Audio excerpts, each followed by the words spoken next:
unless you live around forest and have like maybe a friend that's a forester, or you're a keen observer, or you've been connected to this land for thousands of generations like the Yurok people are, still are, you may not recognize that this isn't a healthy forest. But there's so many trees, Griff. It's a wonderful forest. Okay, okay, stop right there. There's more trees in California now than ever. And you know what else there is more in California now than ever? There's more wilderness in California. Because wilderness means no management.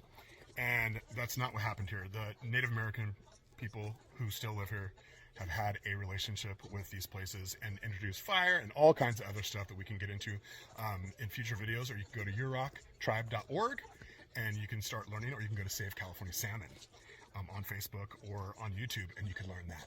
But what I want to show you is what we're doing at Redwoods Rising on Yurok land and Redwood National and State Parks. So this is what happens when you clear cut and then you aerial seed, okay? And we did that over thousands of acres. In fact, the 2,600 acres that we have treated in the last 5 years all look like this. So what sucks about this? This doesn't support very many animals, people. More trees don't mean more animals. All these trees are basically the same age and same height, and so very little sun gets through, and that's why there's not a lot of undergrowth. Not a lot of undergrowth, not a lot of berries. Not a lot of berries, not a lot of birds. Not a lot of undergrowth, not a lot of flowers. Not a lot of flowers, not a lot of pollinators, okay? There are other things that enjoy all this, like the fungi are probably having a good time in here, but the fungi would be having a good time in old growth forest too. So what makes an old growth forest different than this, what foresters call a dog hair thicket? Well, if this one catches on fire, it's going to burn, baby, burn all the way to the ground. So when you see these trees that are falling down, they end up becoming ramps for fire. So if this place caught on fire, it would be a disaster. I was a firefighter for years and years and years, and I'll tell you right now, if this caught on fire, this would be a mess.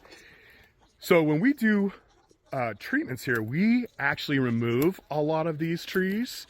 We don't sell them commercially, but we do remove them so that the ones that are left behind can grow. Because what happens is these all reach this height, and then they can no longer compete because there's so little leaf. And they don't have enough leaves to continue growing. So they get so tall and they stop, and then their branches, all their lower branches die, and that's called ladder fuel. And the fire just uses that to climb up, get into the crown, the green part, and then it will burn the whole forest down, and we'd have to start all over. I guarantee we wouldn't aerial seed.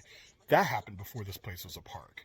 Now that this place is a park and it's no longer being clear cut, we're going to bring it back. And the way we're going to do that is very similar to the way that it was destroyed in the first place.